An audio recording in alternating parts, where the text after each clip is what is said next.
اللہ کی بندگی کرنا. اس وقت میں جو بھی اللہ کا حکم ہے ان کو نبی کی طریقے سے پورا کرنا. عبادات، معاملات، معاشرہ، اخلاقیات، سیاست، ہر چیز میں دیکھیں اس وقت میرا اللہ پاک کیا حکم ہے، اللہ پاک مجھ سے کیا چاہتا ہے.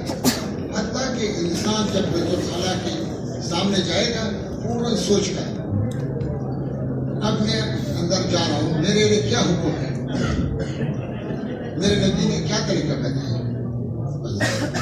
وما ينطق عن الهوى إن هو إلا وحي يوحى وما آتاكم الرسول فخذوه وما نهاكم عنه فانتهوا. تو وہاں پہ بھی ہمیں ایسے ہی داخل نہیں ہونا ہے. کون سی دعا، کون سی دیر سے داخل ہونا، کون سی دعا پڑھنا، پھر باہر نکل کر کے پھر سوچ کرنا کیسے نکلنا ہے، ہمیں شریعت کے کیا حکم ہے اور کون سی دعا پڑھنی ہے. پھر انسان آرام کرتا ہے، آرام کے وقت بھی اپنی طبیعت سے نہ سوچے کہ حضور نے کیا طریقہ بتایا. ہمارے نبی علیہ السلام ہمیں 24 گھنٹے کا رہنما ہے. حتیٰ کہ سونے ڈالنے کے بھی طریقہ بتایا، سر پہ تیل لگانے کے بھی حضور نے طریقہ بتایا، کپڑے پہننے کے بھی طریقہ بتایا کہ نہیں بتایا. شمائل پہ، شمائل میں سب کچھ ہے کہ نہیں. دن سے نماز نہیں ہے، 24 گھنٹے زندگی ہمارے اللہ کے احکام نبی کی طریقے پر ہے. اس لیے انسان کامیاب ہے، جس شعبے میں ہے وہ کامیاب ہے. انسان میں بنیادی چیز جو ہے وہ عقیدہ ہے، اللہ کی ذات صفات پر یقین ہو. بس تو عقیدے کا پتہ کب چلے گا کہ اللہ کی ذات پر ہے یا غیر اللہ پر ہے. ہماری یقین اللہ کی ذات پر ہے یا اللہ کے غیر پر ہے، وہ حالات میں پتہ چلے گا. جب اللہ پاک حالات بھیجنا ہے نا انسان پر، وَلَنَبْلُوَنَّكُمْ بِشَيْءٍ مِّنَ الْخَوْفِ وَالْجُوعِ وَنَقْصٍ مِّنَ الْأَمْوَالِ وَالْأَنفُسِ وَالثَّمَرَاتِ. یہ حالات ہیں اللہ کی طرف اللہ بھیج رہے ہیں. پھر آخر میں اللہ کیا فرماتے ہیں، اما بعد وَبَشِّرِ الصَّابِرِينَ الَّذِينَ إِذَا أَصَابَتْهُم مُّصِيبَةٌ قَالُوا إِنَّا لِلَّهِ وَإِنَّا إِلَيْهِ رَاجِعُونَ أُولَٰئِكَ عَلَيْهِمْ صَلَوَاتُ مِن رَّبِّهِمْ وَرَحْمَةٌ وَأُولَٰئِكَ هُمُ الْمُهْتَدُونَ. ان لوگوں پر انعام رحمت خاص رحمت. جب حالات میں یہ کہے گا اِنَّا لِلَّهِ وَإِنَّا إِلَيْهِ رَاجِعُونَ، ہم ہیں اللہ کی، اللہ پاک کی طرف سے حالات آ گیا، ہمیں واپس لوٹ کر ان کے پاس جانا ہے. وَإِنَّا إِلَيْهِ رَاجِعُونَ، وہ ہمیں بتا دے گا. مگر آج کل یہ جملہ جو ہے نا اِنَّا لِلَّهِ وَإِنَّا إِلَيْهِ رَاجِعُونَ صرف اموات بات. جب سنے پلان پوز ہو گیا اِنَّا لِلَّهِ وَإِنَّا إِلَيْهِ رَاجِعُونَ، اگر بھوک آ گیا پھر کیا کریں؟ ہم کیا کرتے ہیں جب پیسے ختم ہو جائے؟ ہم کیا کرتے ہیں؟ وَلَنَبْلُوَنَّكُمْ بِشَيْءٍ مِّنَ الْخَوْفِ وَالْجُوعِ وَنَقْصٍ مِّنَ الْأَمْوَالِ وَالْأَنفُسِ. یہ سارے حالات ہیں. پھر آخر میں اِنَّا لِلَّهِ، جب بھوک آ جائے پھر بھی ہمیں جو بھی حالات، جو بھی اللہ پاک کی طرف سے حال آ جائے فوراً سوچے کہ یہ بیماری اللہ نے لائی، اس بیماری میں اللہ پاک ہم سے کیا چاہتا. یہ بھوک اندر سے نہیں آیا، اللہ نے بھیجا ہے. ایک بھوک روٹی سے دور نہیں ہوگا، بہت سارے لوگ کھاتا ہے اس کا نہیں بڑھ رہا، بکر جو نہیں کہتا ہے کھاتا ہے اس کو. بہت سارا پانی پی رہا ہو پیاس نہیں بجھ رہا ہے، اللہ کا شاید تو بجھ جائے گا. تو اب یہ ہمارا اور آپ کا ہر مسلمان کا اب تک ہم علماء کرام انبیاء کا وارث ہے. اب انبیاء کے حالات کو قرآن میں لے کے ابراہیم علیہ السلام کا قصہ بیان بھی کرتے سنتے بھی ہیں، اس میں تھوڑا ہم غور کریں. اب آگے سے آگ ہے، آگ میں پھینکنا، ادھر سے فرشتے، کتنا زبردست امتحان ہے. فرشتے آ گئے آگ بجھانے کے لیے. اب انسان کو اپنا جان کتنا پیارا ہوتا ہے.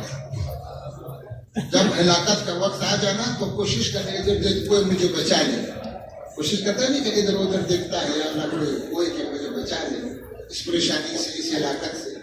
مگر ابراہیم علیہ السلام کے لیے آگ تیار ہو رہا ہے، مطمئن ہے. نمرود سے بھی اپیل نہیں کرتا ہے کہ اس دفعہ مجھے چھوڑو، پرندے کے لیے مخالفت نہیں کروں گا. نہیں، وہ رب نہیں ہے. آپ کرو جو کرنا چاہے کرو، آپ کچھ نہیں کر سکتے. اللہ سے ہوتا ہے، اللہ کے غیر سے نہیں ہوتا، حق سے کچھ نہیں ہوتا. ادھر سے فرشتے آ گئے، اے ابراہیم هل لك حاجہ، ہے کوئی ضرورت کہیں سے نہیں ہے، دیکھ لینا. تو اب آگ بجھانے کا ہمت کر. نہیں ابراہیم علیہ السلام نے اثر نہیں لیا، نہ نمرود سے اثر لیا نہ فرشتوں سے اثر لیا. تو اللہ پاک دیکھ کر سن رہے کہ میرے خلیل کی نگاہ میری ذات پر فرشتوں سے بھی اثر نہیں کیا.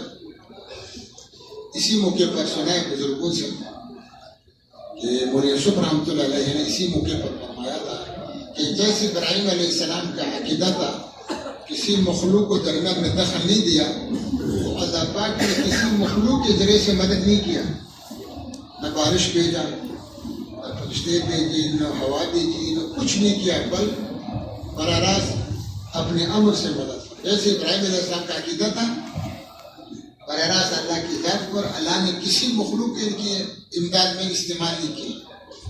قلنا یا نار کونی بردا وسلاما علیکم. اب چل رہا ہے، بجھایا نہیں اللہ پاک نے. بجھ جاتا کہتے تو کہتا بجھ گیا. نہیں چل رہا ہے. اب کیا علم ہے؟ درمیان میں آرام سے بیٹھا ہوا ہے. 40 دن کتنے دن آرام سے کھا رہے پی رہے. اسی آگ میں اللہ نے پانی کے بیچ شمع نکالا اور انار کا درخت بھی لگا ہے، انار کھا رہے، پانی پی رہے، تخت پر بیٹھا ہوا ہے. حتیٰ کہ نمرود کی بیٹی نے کہا یہ آپ کے لیے یا ہمارے لیے بھی ہے.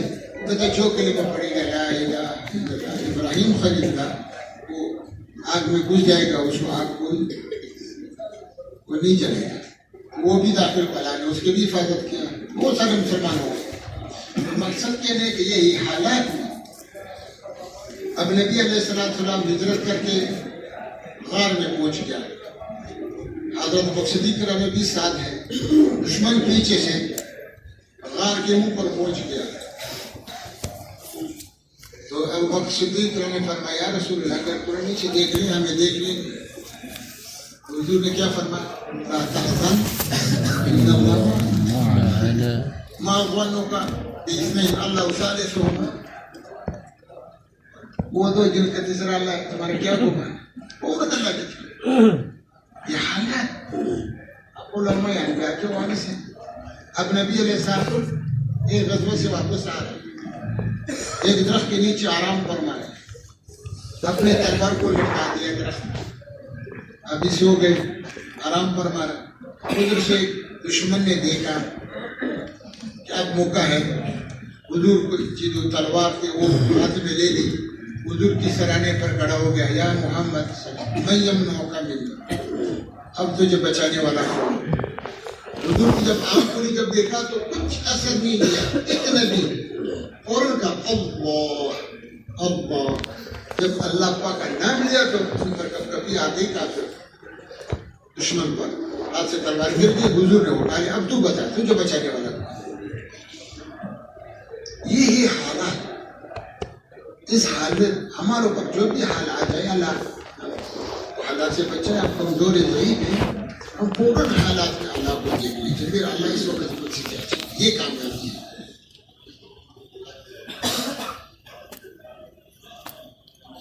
موسیٰ علیہ السلام اپنے قوم کے ساتھ جا رہے ہیں. آگے دریا، پیچھے سے فرعون کا لشکر. اب بچنے کا کوئی راستہ نہیں. قوم نے ساتھ بھی کہہ دیا ہم تو پکڑے گئے، ہم تو پکڑے گئے، ہمارے لیے کوئی پیچھے جائیں گے فرعون مارے گا، آگے جائیں گے دریا میں مارے گا. مگر نبی کی یقین اللہ کی ذات پر. تو کیا فرمائے؟ کل ہرگز نہیں. کیوں؟ ان معی ربی سیہدین، رب میرے ساتھ مجھے راستہ دکھا دے. اس موقع پر مولانا یوسف رحمۃ اللہ کے بزرگوں سے سنا ہے کہ فرمایا تھا کہ جب آپ اللہ کے راستے میں نکلے لوگ آپ کو ڈرائیں گے، تم جائیں گے یہ ہوگا وہ ہوگا، مدرسے کا کیا ہوگا، بچوں کو کیا ہوگا، گھر کا کیا ہے، بیوی کا کیا. تم کل سے جواب دے دو. کل ہرگز ایسے نہیں جیسا تو کہہ رہا ہے. اس موقع پر حضرت یہ فرمائے کل ہرگز ایسے نہیں جیسے آپ لوگ کہہ رہے ہیں. میں تو اللہ کے راستے میں اللہ پاک ہمارے ساتھ الذین آمنوا ان تنصروا وینصرکم. اور الیاس رحمۃ اللہ کے ایک جملہ سنا ہے بزرگوں سے کہ جو اللہ کا دین کا مدد کرے پھر اس کو یہ یقین نہ ہو کہ اللہ پاک ہمارا مدد کرے گا یا نہیں کرے گا، شک ہو، میں کہا یہ فاسق ہے. کہ اللہ پاک کا وعدہ ہے یا ایھا الذین آمنوا ان تنصروا اللہ ینصرکم، پھر شک ہے کہ ہوگا یا نہیں ہوگا. کس کی علامت ہے؟ اللہ کی وعدوں پر یقین ہو. جب یقین ہوگا نا پھر عمل کرنا بہت آسان ہے. یقین کی مومن کون ہے؟ قرآن میں جو مومن کی صفت کیا ہے اللہ نے بہت سارے ایک جگہ اللہ پاک فرماتے ہیں انما المؤمنون الذين آمنوا بالله ورسوله ثم لم يرتابوا وجاهدوا بأموالهم وأنفسهم في سبيل الله اولئک هم الصادقون. یہ صادق مومن، سچے مومن جو اللہ کے رسول پر ایمان لے آیا، پھر ان کو کوئی ثم لم یرتابوا، پھر کوئی شک شبہ نہ ہو. جب سنی اللہ نے فرمایا صدق اللہ، ایسا ہی ہوگا، بس ادھر ادھر نہیں ہوگا. جب سنے کہ اللہ کے نبی نے فرمایا بس صدق رسول اللہ، اس میں کوئی شک. سارا دنیا کچھ کہے کہتے ہیں نہیں، سارا دنیا ایک طرف تاکہ نبی کی بات دوسری طرف. اس کے واقعات ہیں احادیث میں، صحابہ کرام کے واقعات. حضرت ابو درداء رضی اللہ عنہ ایک جگہ بیٹھا ہوا تھا. ایک آدمی کے پاس آیا، یا ابا درداء احترقت بیتک، تیرا گھر جل گیا. اس نے کیا کہا؟ محترقت بیتی، نہیں میرا گھر نہیں جل سکتا. دوسرا آیا، یا ابا درداء احترقت بیتک، اور محترقت بیتی، نہیں. تیسرا آیا کہ نہیں میرا گھر نہیں جل سکتا. آخر میں ایک آیا کہ آگ تو لگی تھی بستی میں، شرارے تو آپ کے گھر تک پہنچ گئے مگر آپ کا گھر بچ گیا. کہاں یہ بات صحیح ہے. اب دیکھو صحابہ کو یقین دیکھو، 3 آدمی آئے اس کی تردید کی، ایک نے کہا اس کا تصدیق کیا. وجہ کیا کہ نبی کی بات حضور پہ ارشاد ہے جو گھر سے نکلے یہ دعا پڑے گا اس کی گھر کو نقصان نہیں ہوگا.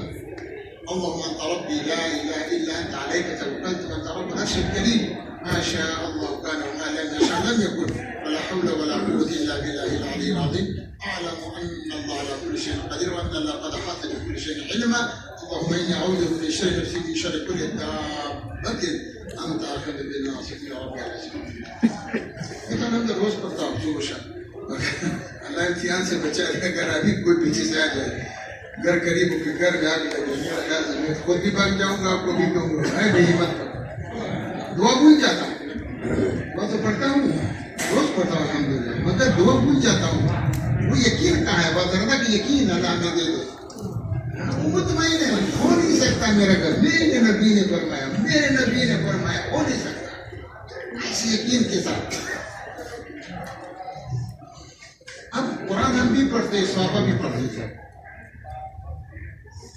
حدیث پاک کا مفہوم آپ کے علم ہے، القرآن اما حجت لک او علیک. اللہ پاک ہمارے لیے حجت بنا، ہمارے اوپر حجت نہ بنا.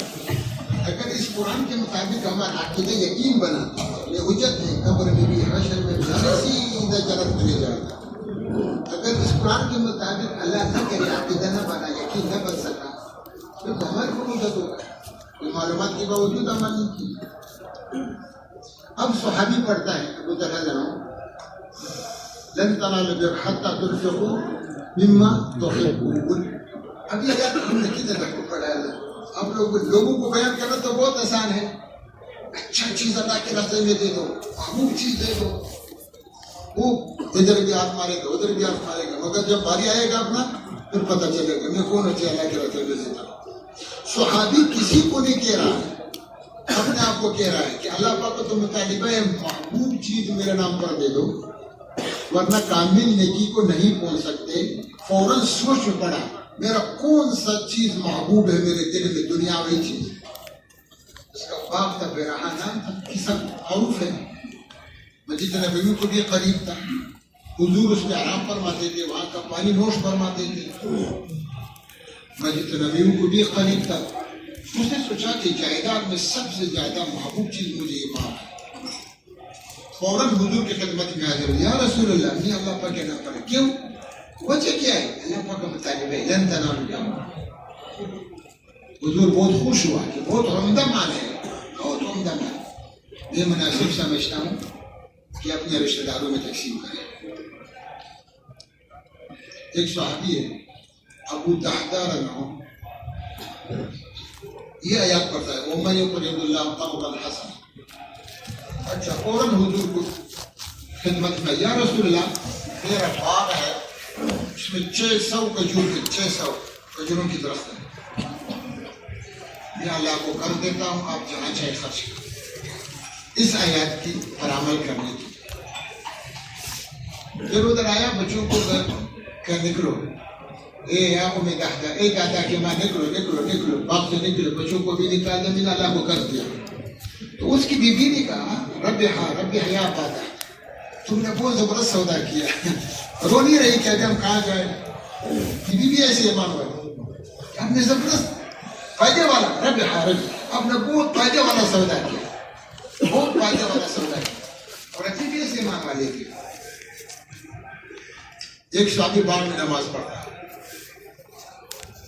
تو وہاں بہت گنجان باغ ہے، ایک پرندہ آیا نکلنے کے لیے کوشش کرے ادھر ادھر ادھر ادھر، تو آخر اس کی نگاہ اس پرندے پر پڑی، پتہ نہیں چلا کہ میں نے کتنا رکعت پڑھی، سلام پھر کر کے سارا باغ اللہ کے نام پر وقف کیا کہ مجھے باغ نہیں چاہیے، میرے اور اللہ کے درمیان میں رکاوٹ بن گئی۔ یہ نفلی باتیں ہیں، پرس تو وہ مسجد میں پڑھتے تھے۔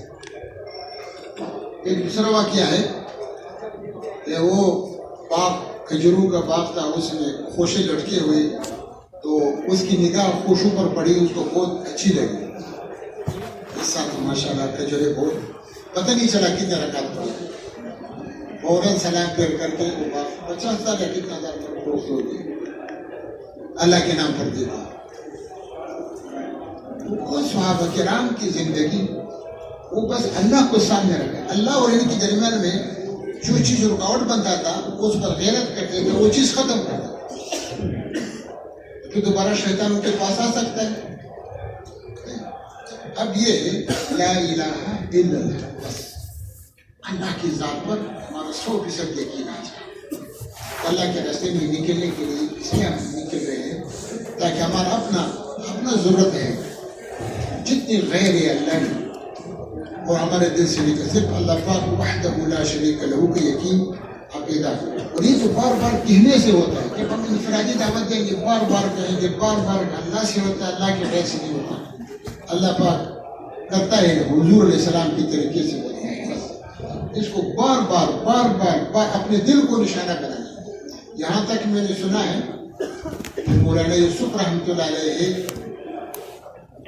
جب اجتماعی بیان کرتا تھا، بیان کے ختم ہونے پر منبر سے نیچے اترتا تھا، مجمع میں انفرادی دعوت چلاتا تھا، ہر ایک سے اسے ملے اسے ملے اسے ملے اسے ملے۔ اجتماعی بیانات میں تو خطرہ بھی ہے، انسان ضعیف ہے، کمزور ہے، اصل جو ایمان بنتا ہے وہ انفرادی دعوت سے کرتا ہے کہ روز ایمان کی اپنے دل کو نشانہ بنانا۔ مولانا رحمان صاحب رحمت برکاتہ روز وہ فرماتے ہیں کہ جب بھی دعوت دو تو اپنے دل کو نشانہ بنانا۔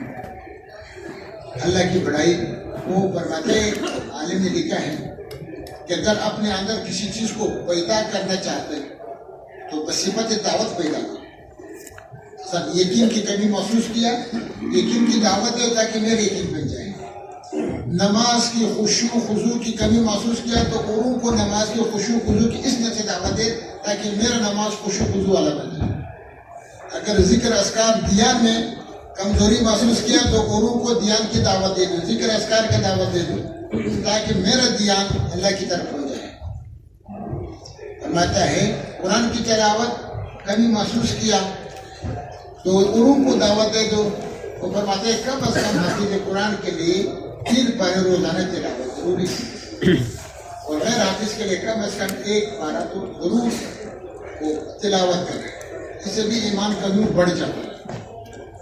فرماتے ہیں کہ جو چیز اپنے اندر پیدا کرنا چاہتے ہیں انسان چاہتے ہو صفت دعوت اپنے اندر پیدا کرے، اوروں کو اسی طرح سے دعوت دے دی تاکہ میرے اندر یہ صفت آ جائے، پھر تو آپ کو بہت فائدہ ہوگا۔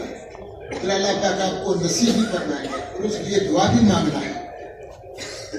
تو اب یہ ہے اللہ پاک نے ایک موقع دیا ہے سال کے لیے، پورا 1 سال، 10 سال تو مدرسے میں گزر گیا الحمدللہ، قرآن حدیث کا علم سیکھنے کے لیے، وہ بھی اللہ پاک کا راستہ ہے۔ اب یہ ہے ہمارا ایک ذہن بنتا ہے نا مدرسوں میں، فارغ ہوتے ہی کہیں مدرس بننا، خطیب بننا، امام، یہ بھی علماء کا کام ہے، ایسے نہیں کہ علماء کے نہیں۔ مگر اگر ہم سوچ کریں طلباء دنیا میں کتنے ہیں، غیر طلباء کتنے ہیں؟ اللہ پاک نے کسی نبی کو بھی طلباء کے پاس نہیں بھیجا کہ جاؤ ادھر طلباء ان کو سامنے بھیجا ہے، اگر بھیجا ہے جتنے انبیاء اللہ نے بھیجے بےطلبوں کے پاس، ان کی طرف سے جو اذیتیں، جو تکلیفیں انبیاء کو پہنچی ہے وہ بھی آپ کے علم ہے۔ حتیٰ حضور صلی اللہ علیہ وسلم کے ارشاد کے مفہوم ہے، جو تکلیفیں مجھے پہنچی حضور فرماتے ہیں وَذِيتَ فِي اللَّهِ مَا يُؤْذَى أَحَدٌ مِنَ الْأَنْبِيَاءِ أَوْ كَمَا قَالَ عَلَيْهِ السَّلَامُ، جتنی تکلیفیں ہمارے نبی علیہ السلام کو دین کی خاطر پہنچی ہے تو کسی نبی کو نہیں پہنچی۔ چہرے پر تھوک ڈالنا ذلت کی بات ہے، کافر بجش مشرک کندھوں پر اونٹ کی اجڑی ڈالنا، طائف میں کتنا مارا جاتا ہے، خون مبارک پیروں تک پہنچتا ہے، ہر نبی بے کسی بے بسی میں کام کیا ہے۔ اللہ نے پیسے دیا اور انبیاء کو یہ پیسے لے لو، یہ فوج لے لو، یہ لوگ لے لو، اسے کی طرح سے تبلیغ کرنا، اکیلا نبی آتا ہے اور سارے لوگ بتوں کو سجدے کرتے ہیں۔ حضور کے زمانے میں 360 بت بیت اللہ میں پڑے گا، کوئی مسلمان نہیں تھا۔ ایسے لوگوں میں اللہ نے حضور کو بھیجا، اور یتیم اور ظاہری دنیا کیا دیا ہے؟ کچھ بھی نہیں دیا، نہ حکومت دیا نہ دنیا، حتیٰ کہ انہوں نے کہہ دیا اگر آپ چاہیں تو ہم آپ کو اپنا بڑا بنا دیں، یا پھر انہوں نے کہا دعوت چھوڑو، آپ جتنا مال چاہیں ہم آپ کو پیسے دے دیں گے، اگر آپ کو عورتوں کا شوق ہے ہم آپ کو جتنا پسند کریں ہم آپ کو، مگر یہ کام چھوڑو، کہتے نہیں، اس کے لیے میں نہیں آیا۔ یہاں تک حضور نے ان سے فرمایا اگر ایک ہاتھ میں سورج رکھے ایک میں چاند، پھر بھی میں اس کام کو نہیں چھوڑ سکتا۔ تو اللہ پاک نے انبیاء علیہ السلام کو، اب علماء انبیاء کے وارث ہیں، نبیوں کو طلباء نے نہیں مارا، تکلیف نہیں دی، جب ایمان لے آتے حضور علیہ السلام کا روح مبارک زمین تک نہیں چھوڑتے تھے، وضو کرتے تو وضو کے پانی زمین تک نہیں چھوڑتے تھے، اپنے جسم سے مل لیتے، پھر اتنا محبت، خون نکالا کسی کو دیا دفن کر وہ جا کر کے پیتے، پھر ایسے مگر اس سے پہلے حضور کو کتنے تکلیفیں ہوتی تھی۔ اب علماء کے ہمارے سامنے عوامی یا صرف طلباء کو بھی سنبھالنا ہے، مگر یہ ہے عوام کے آج کل ہمارے کتنے ممالک اسلامیہ ہیں، 50 کے قریب ہے نا، کسی ملک میں ہمارا اسلامی قانون نہیں ہے۔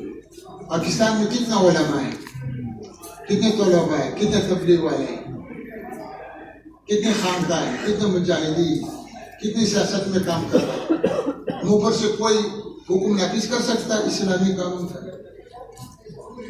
غیروں نے ہم سے عوام کو لے لیا، ہمارے اوپر مسلط ہو رہے ہیں کہ نہیں ہو رہے ہیں، ہم دیکھ رہے ہیں، کچھ نہیں کر سکتے، کچھ کر سکتے؟ کیوں ہم ایسے بے بس ہو گئے؟ مسلمانوں کا ملک ہے، اتنا علماء، اتنا طلباء، اتنا خانقاہ، اتنا مجاہدین، اتنے تبلیغ والے، اس کے باوجود غیروں نے عوام پر محنت کیا، وہ غیر ان کا تربیت کر رہے ہیں، ہمارے اوپر مسلط ہو۔ ایک مولانا یاسر رحمۃ اللہ علیہ وہ بالا نے یہ غم نصیب فرمایا، عوام پر محنت شروع کیا، کتنا مجمع ہے، اسے پریون میں پوری دنیا میں کتنا ہوگا، یورپ، امریکہ، چین، جاپان، جرمن۔ آج ایک جماعت جا رہا تھا امریکہ، ہمارے بلوچستان کا مولوی صاحب آیا کہ یار بہت دور ہے، 31 یا کتنے گھنٹے سفر بتایا جہاز کا، دنیا خرید پر 31 گھنٹے جہاز کا سفر، 8 لاکھ یا کتنا لاکھ، وہاں تک اللہ نے اس ایک یہ بھی تو عالم تو ہوتا نا، ایک عالم ہے نا ہندوستان میں، اللہ نے یہ وہ فرماتے ہیں مجھے الیاس رحمۃ اللہ کہ یہ نبی والا کام مجھے 100 میں سے 1 حصہ ملا ہے، 100 میں سے بزرگوں سے سنا 1 حصہ، تو پھر نبی کے کتنا کم ہوگا؟ نبی کو تو اللہ پاک کیا فرماتے تھے میرے نبی تو اپنے آپ کو ہلاکت میں ڈال کے یہ لے جمانی لاتے لعلک باخ نفسک الا یکونوا مؤمنین لعلک باخ نفسک علی آثارهم ان لم یؤمنوا بهذا الحدیث اسفا. یہ نبی کے اندر کا کیفیت ہے. تو مولانا الیاس رحمۃ اللہ علیہ فرماتے کہ مجھے 100 میں سے 1 حصہ ملا، تو میرا 1 حصہ تقسیم کرو، آپ میں سے کسی کو 100 حصہ ملا ہو، ہر ایک کو نہیں ملا. تو یہ اللہ پاک نے یہ کام دیا، علماء سے سال لگوانے کی کیا ضرورت ہے؟ ابھی کام شروع کرو، سال علماء کے لیے سال نہیں ہے. جیسے مولانا رحمۃ اللہ کا سال تو نہیں لگا نا، مولانا رحمۃ اللہ جو کام شروع کیا اس کا سال لگا تھا نہیں. کام شروع کیا آگے دیکھا حضور علیہ السلام انبیاء کن لوگوں پر محنت کرتے تھے؟ عوام پر، طلبوں پر محنت کرتے، ان کی طرف سے جو اذیتیں جو تکلیفیں پہنچی ان کو برداشت کرتے تھے. یہاں تک فرمایا مولانا نے کہ اللہ کے دین کے لیے ذلیل ہونا ہر ایک کو کہاں نصیب ہوتا ہے؟ اللہ کے دین کے لیے ذلیل ہونا ہر ایک کو کہاں نصیب ہوتا ہے؟ اللہ کے دین کے لیے ذلتیں سب سے انبیاء نے برداشت کی، اس لیے کہ آپ سال لگاؤ، ورنہ سال ابھی سارے علماء ایسا کام کرتے تو پوری دنیا میں 100% دین زندہ ہوتا تھا کہ نہیں ہوتا تھا؟ بھی پوری دنیا میں پورا دین زندہ ہوتا تھا اگر سارے علماء فارغ ہوتے ایسا کام شروع کرتے جیسے حضرت نے شروع الیاس رحمۃ اللہ علیہ نے شروع کیا. اب یہ ہے، اب ہمیں سال لگواتے ہیں کہ بھائی ہمیں اجتماعی اعمال کے اہتمام ہو، اول سے لے کر آخر تک، پھر انفرادی دعوت ہو، ترخان پھر بھی، مجمع میں بھی، پھر رات کے وقت رو کر اللہ سے لمبی لمبی رکعتیں، لمبی لمبی دعائیں، قرآن کو دے کر تلاوت کرنا، ذکر اذکار کرنا، اللہ سے اپنے آپ کو پوری امت کو قبول کروانا، اس کام کے لیے رو کر اللہ سے مانگنا ہے اور انفرادی دعوت پر زور دینا ہے. اور جہاں بھی تشکیل ہو ہم اپنا مرضی نہ چلائیں، جہاں دل میں ہے وہاں کے لیے تیار ہیں. یہ نہیں اٹینڈی یا گرم جگہ، جہاں کے لیے تشکیل ہو ہم تیار ہو جائے بس. اللہ پاک سے مدد مانگے، اللہ پاک ہمارا مدد کرے گا، اس میں کوئی شک نہیں، اس میں شک نہیں کرنا. اللہ تھوڑا اللہ پاک کی طرف سے کبھی کبھی اپنوں پر لاتا ہے، ترقی کے لیے اللہ پاک کبھی کبھی بیچتا ہے. تو یہ سال ہمارا ایسا لگ جائے کہ ہمیں دین مٹنے کا غم لگ جائے، دین مٹنے کا غم. جس کو دین مٹنے کا غم لگے پھر اس کو آرام.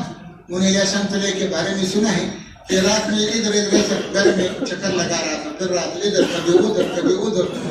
تو بیوی نے فرمایا تجھے کیا ہوا؟ تو سوتا نہیں؟ کہتے کہا جو غم مجھے لگا ہے اگر تجھے بھی لگ جائے تو جاگنے والے 2 ہوں گے. جاگنے والے کیا ہوں گے؟ 2 ہوں گے. تو اللہ پاک ہمیں اس دین مٹنے کا اللہ پاک ہمیں غم نہیں. جس کو غم نصیب ہوا بس اس نے تبلیغ سیکھ لیا. تو اس کے لیے الحمدللہ جو اصول ہے، جو طریقے ہیں، اسی طریقے سے انشاءاللہ ہم اپنی تشکیلیں بھی کریں گے اور یہاں پر رہنے کے وقت بھی اعمال کے اہتمام، دعوت کے اہتمام انشاءاللہ فاصلوں لوگ اپنے لیے پوری امت کے لیے قبول کروانے کے لیے دعا کریں، کوشش کریں گے نا انشاءاللہ. سبحان اللہ.